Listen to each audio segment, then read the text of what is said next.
নমস্কার বন্ধুরা, কেমন আছো সবাই? আমি কৃষ্ণা তোমাদের সঙ্গে নিয়ে চলে এসেছি ছোট্ট একটা মিনি ব্লগ। সকালবেলায় শুরু হয়ে গেছে আমাদের টিফিন।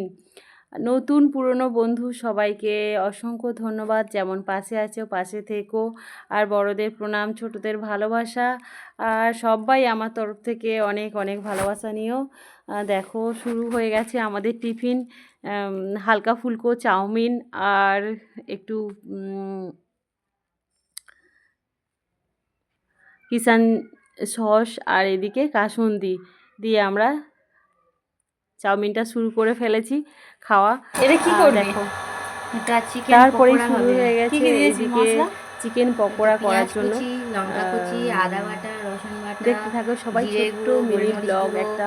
একটু আর সবাই কর্নফ্লাওয়ার, প্লিজ কেমন বেসন লাগলো অবশ্যই কমেন্ট আর করো। একটু নুন। আর স্বাদ ডিম মতো। ডিম দিলে দেখলি? না, আমি ডিমটা দিইনি। হ্যাঁ, ডিমটা অ্যাড করেছি, ভুলে গেছিলাম। ডিম, একটু হলুদ গুঁড়ো এই দেওয়া আছে। এবার স্বাদ মতো লঙ্কা কুচি, আর একটু তো ধনে পাতা দে। ধনে পাতাটা দেওয়া হয় না, দিয়ে দিচ্ছি। আর যখন ভাজবি আমাকে বলিস। এই একটু গরম মশলা দেওয়া আছে, একটু ম্যাগি মশলা দেওয়া আছে, আর একটু ওই চিকেন বিরিয়ানি মশলা দেওয়া আছে। বাপরে, একটু টেস্ট হওয়ার জন্য দেখি ঘরোয়া ওপরে থেকে পদ্ধতি। তোল, দেখি কেমন হয়েছে।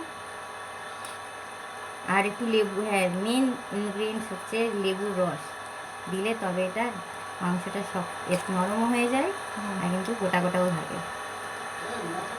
ও ঠিক আছে, ঠিক আছে।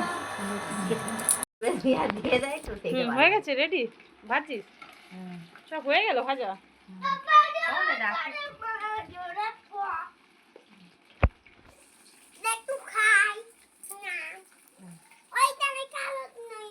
সাদা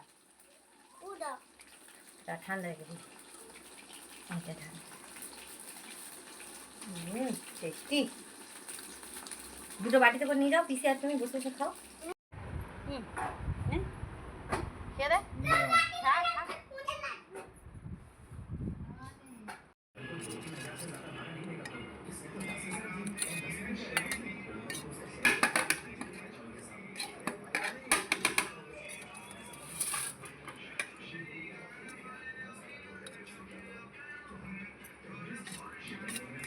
ফাইনালি সব কিছু রান্না বান্না সব হয়ে গেছে। টিফিন থেকে সব শুরু করে একদম খাওয়া দাওয়া তো হয়েই গেছে। এইবারে মাছের তরকারি, মাছের তেল, মাছ ভাজা আর ঢেঁড়স, আরও অনেক কিছু রান্না হয়েছিল বন্ধুরা, কিন্তু দেখাতে পারিনি। এদিকে দেখো পকোড়া যেটা হয়েছিল দেখাচ্ছিলাম তোমাদেরকে, কিন্তু সব কিছু ভিডিও দিতে পারিনি। দেখো যেটুকু দিয়েছি দেখো। থ্যাংক ইউ সো মাচ, সবাইকে ভালো থেকো।